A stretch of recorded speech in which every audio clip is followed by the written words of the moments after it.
Hello Lesbian Central family! Today is Wednesday. My name is Becky and I am subbing in for Jess. So this week's topics are, can two androgynous people date? Which my answer to that has been covered by Haley and Steph, which is yes, of course, why wouldn't they be able to? And the second one, which I am going to be focusing on, is sex toys. How to introduce sex toys into a relationship. Now, Steph and Haley have both mentioned ways that you can maybe bring up the conversation. You know, you could watch a movie and then talk about it and how they use sex toys, or, you know, you can casually walk by the sex store and be like, hey, let's go in there. Or I don't know, but they have mentioned a ton of ways that you could.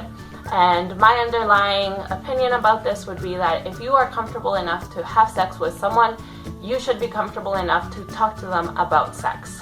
So I would like to talk to you guys a bit about the stigma behind sex toys and why someone might not like the idea of introducing a sex toy into the relationship. I think this can happen in lesbian relationships, straight relationships, or whatever kind of relationship you might have, because I believe that the reason why people are most often opposed to sex toys is because they don't want to be replaced. They don't want to feel like they can't give their partner the same pleasure that a vibrator, for example, can give them.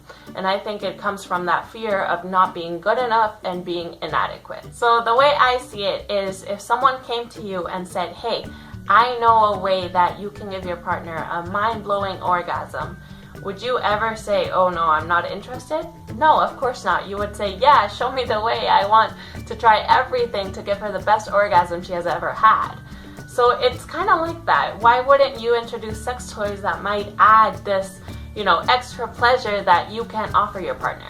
I don't know if your hand can vibrate, but mine certainly can. So, I mean, a vibrator vibrates, and I mean, other sex toys do other things for you, but it's just an example, As much as you want to provide your partner with that sensation, the only thing that will be able to do that is a vibrator. And if that's the way she gets off, then why wouldn't you explore that? I personally see sex toys as a helper, something else that you can add to your toolbox. The fact that you have a sex toy doesn't mean that every single time you are going to have sex from now on, it's going to be with this sex toy or this vibrator or whatever it might be, but it simply means that that option is available if you choose to use it. So the reason why I believe sex toys can in a way be a helper and another thing that you can add to your sex repertoire is that you don't always have to use it. You don't always have to have sex with the same sex toy in the same position. You can change it up and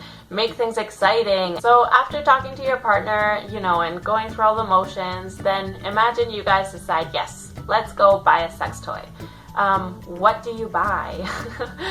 Well, I personally think that you should look at what areas you would like to explore. Be it BDSM and tying each other up, then you would go and buy handcuffs or bondage tape or all these different things that might be able to add to the area of play you want to explore. Now, let's say that, you really want to fuck them and still be able to kiss them at the same time, or still be able to do other things with your hands, then maybe it would be worth it to look into a strap-on where you don't need your hands in order to penetrate your partner. I would suggest looking at what you want, looking at your needs, and then going from there. Now, if you're looking for something external, I would suggest a bullet vibrator to start off with. You can always upgrade the sex toy if need be, but they're really small vibrators that kind of look like bullets.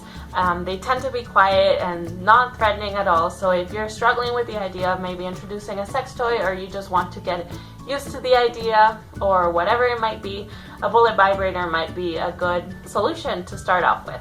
Now, in terms of materials, I know Steph covered it yesterday and she put the links in the description that I gave her as a resource, and I want to make sure I do the same thing. So in the description you will find resources that talk to you about materials and body safe materials and what you should and shouldn't buy. There are companies specifically out there that only sell body safe materials, and there are some that sell a bit of everything. So you really want to make sure that your vibrator or dildo or whatever you are choosing to buy is okay and isn't poisonous for your body. If you have any questions or want more resources, you are always welcome to come talk to me about these things. And if you don't want to come talk to me at the sex store, there is usually someone really knowledgeable that will be able to inform you whether that material is safe for your own body or not, and give you a whole bunch more of information. A rule of thumb that I'd like to share with you is the cheaper the vibrator or the dildo or whatever it is that you're buying is, the higher the risk is that it is not body safe. So a $15 vibrator might not be body safe at all versus a $151 might be. Now keep in mind that vibrators and sex toys are really expensive, but it is a good investment. The way I see it is, if you go to a movies, you pay for the movie ticket.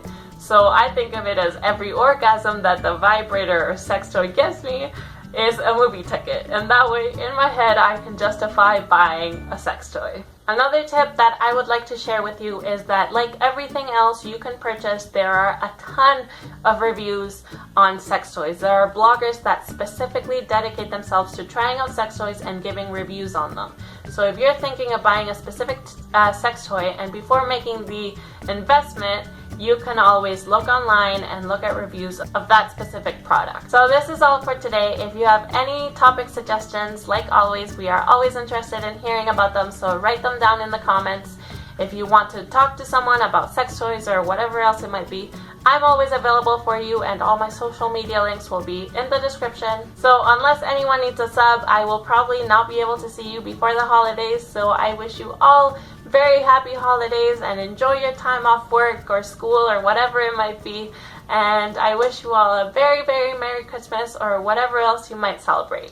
I'll see you all next time. Bye!